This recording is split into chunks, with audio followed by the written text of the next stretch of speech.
Bismillahirrahmanirrahim. Assalamualaikum warahmatullahi wabarakatuh. Berjumpa kembali dalam rangkaian perkuliahan video pembelajaran.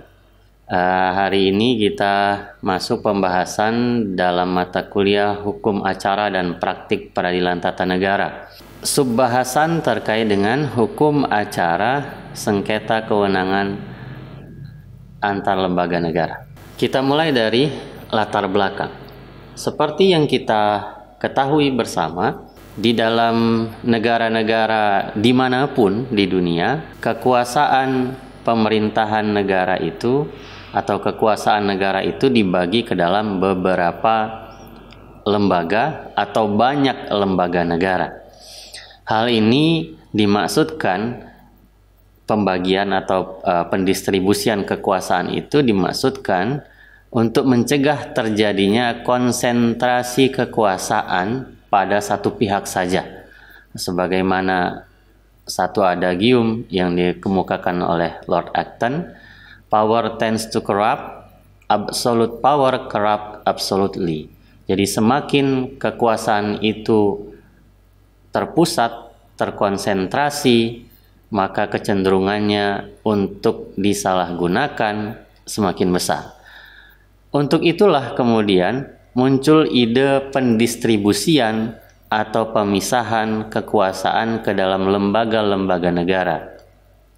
Di antara ide kenegaraan yang paling kuat atau yang paling sering dijadikan rujukan adalah pemikirannya Lord Acton yang kemudian dilanjutkan oleh Montesquieu terkait dengan pembagian kekuasaan ke dalam minimal 3 cabang kekuasaan, yaitu cabang kekuasaan legislatif, cabang kekuasaan eksekutif, dan cabang kekuasaan yudikatif atau yudisial. Memang sampai hari ini tidak ada negara di dunia yang benar-benar menerapkan pembagian kekuasaan itu hanya ke dalam 3 pembagian cabang kekuasaan saja, karena sudah lebih banyak elaborasi atau perluasan sesuai dengan kebutuhan dari negara masing-masing. Misalnya saja kita di Indonesia ada cabang kekuasaan eksaminatif, ya, pemeriksaan yang diampu oleh Badan Pemeriksa Keuangan. Ada juga cabang kekuasaan eradikatif atau pemberantasan yang diampu oleh KPK misalnya, ya. Nah, pembagian-pembagian kekuasaan ini dimaksudkan agar penyelenggaraan negara bisa lebih efektif dan lebih tersebar kekuasaannya, tidak diampu oleh satu pihak saja, karena itu ada kecenderungan untuk menjadi otoriter. Dengan pembagian kekuasaan atau pencabangan kekuasaan ke dalam beberapa lembaga negara tersebut juga berkonsekuensi terhadap adanya kemungkinan konflik antara lembaga negara terkait dengan kewenangan yang dimiliki. Artinya, antara lembaga negara yang ada di dalam sebuah negara dimungkinkan kekuasaan itu antara lembaga negara yang satu dengan lembaga negara yang lain merasa diambil kewenangannya, dikurangi, atau dihilangkan oleh lembaga negara yang lain. Kondisi inilah yang menjadi latar belakang kenapa diperlukan ada sebuah lembaga yang menengahi atau mengadili pada saat terjadi sengketa kewenangan antara lembaga-lembaga negara tersebut. Disinilah esensinya MK perlu ada dan memiliki wewenang tersebut. Dalam praktiknya atau dalam konsepnya, Mahkamah Konstitusi yang ada di dunia hampir selalu memberikan hak untuk menyelesaikan sengketa kewenangan antar lembaga negara ini kepada Mahkamah Konstitusinya, selain dari kewenangan yang utama untuk pengujian undang-undang terhadap undang-undang dasar. Pertanyaannya, apakah semua lembaga negara yang ada di dalam sebuah negara bisa bersengketa atau mengajukan permohonan penyelesaian sengketa kewenangan yang dimilikinya? merujuk pada Undang-Undang Dasar 1945 dan Undang-Undang Mahkamah Konstitusi disebutkan bahwa adanya pembatasan lembaga negara yang dimaksud di dalam sengketa kewenangan antar lembaga negara ini, yaitu lembaga negara yang kewenangannya diberikan oleh Undang-Undang Dasar. Seperti juga kita tahu, lembaga negara itu dimungkinkan kewenangannya itu diberikan atau diatur oleh Undang-Undang Dasar, di dalam Undang-Undang Dasar, atau diatur di dalam undang-undang atau di bawah undang-undang. Maka yang terkait dengan sengketa kewenangan lembaga negara yang dapat bersengketa atau dapat mengajukan permohonan di Mahkamah Konstitusi dibatasi kepada lembaga negara yang kewenangannya diberikan oleh Undang-Undang Dasar.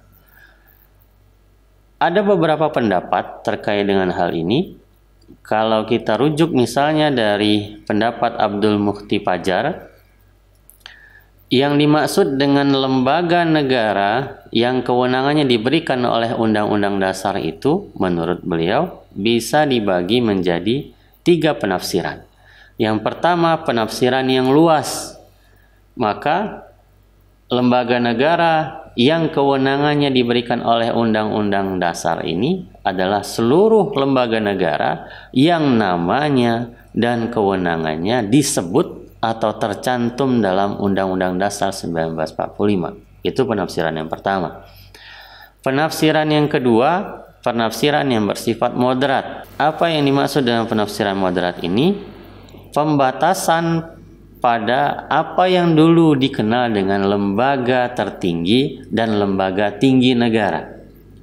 Jadi lembaga-lembaga negara yang utama. Penafsiran yang ketiga adalah penafsiran yang bersifat sempit, yaitu penafsiran yang hanya merujuk secara implisit pada ketentuan pasal 67 Undang-Undang Nomor 23 Tahun 2004 tentang Mahkamah Konstitusi yang membatasi hanya ke dalam beberapa lembaga negara saja.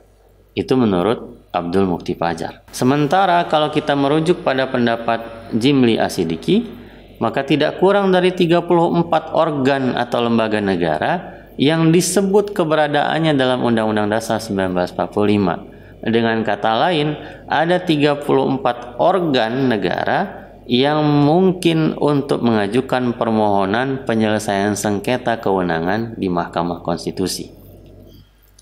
Sementara menurut Abdul Mukhti Pajar merangkumkan pendapatnya sebelumnya, maka ada 13 lembaga negara yang memiliki kewenangan konstitusional dalam Undang-Undang Dasar 1945. Jadi cukup timpang apa yang didefinisikan oleh Jimli Asidiki dengan Abdul Mukhti Pajar. Beberapa prinsip yang penting untuk dipahami terkait dengan beracara dalam sengketa kewenangan lembaga negara, di antaranya yang pertama terkait dengan dasar hukum acaranya.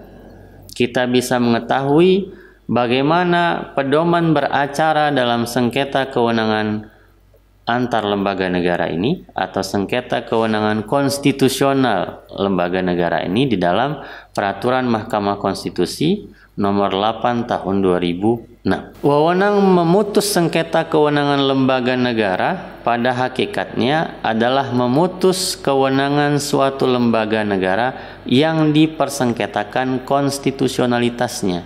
Artinya, konstitusi sudah mengatur wewenang lembaga negara, maka diadukan atau dimohonkan kepada Mahkamah Konstitusi untuk memutus mana yang konstitusional, secara konstitusional memiliki wewenang tersebut. Menurut Marwara Siahaan, yang dimaksud dengan sengketa kewenangan lembaga negara adalah sengketa yang timbul dalam bidang tata negara, tentu saja, sebagai akibat satu lembaga negara menjalankan kewenangan yang diberikan oleh Undang-Undang Dasar 1945 atau telah menghilangkan atau merugikan atau mengganggu kewenangan lembaga negara yang lain.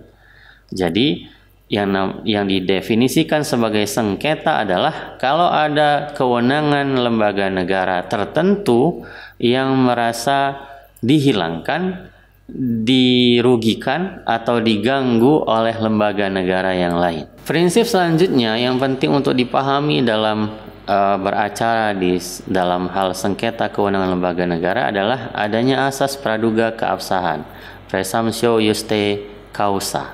Dalam perkara sengketa kewenangan lembaga negara ini, tindakan termohon, artinya lembaga yang sedang diajukan oleh pemohon untuk diputuskan kewenangan ini milik siapa, seluruh tindakan termohon itu harus dianggap sah dan tidak bertentangan dengan Undang-Undang Dasar 1945 sebelum ada putusan MK yang menyatakan sebaliknya. Siapakah pemohon dalam sengketa kewenangan lembaga negara di Mahkamah Konstitusi? Pemohon adalah lembaga negara yang menganggap kewenangan konstitusionalnya atau kewenangan yang diatur di dalam Undang-Undang Dasar diambil, dikurangi, dihalangi, diabaikan, dan atau dirugikan oleh lembaga negara yang lain.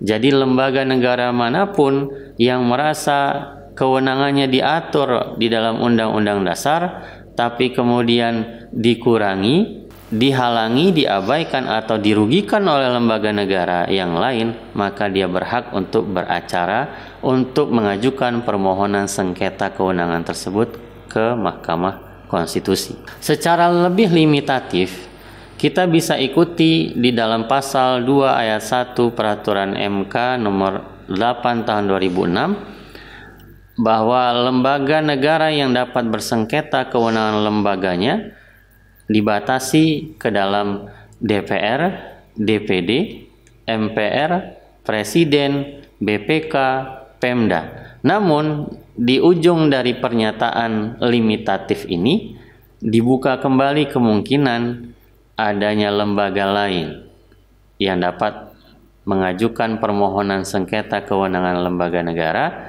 yaitu semua lembaga negara lain yang kewenangannya diberikan oleh Undang-Undang Dasar 1945. Tentu dalam hal ini MK membuka seluas-luasnya untuk kepada lembaga negara membuktikan legal standingnya untuk mengajukan sengketa kewenangan antar lembaga negara. Lalu siapakah termohon dalam sengketa kewenangan lembaga negara ini?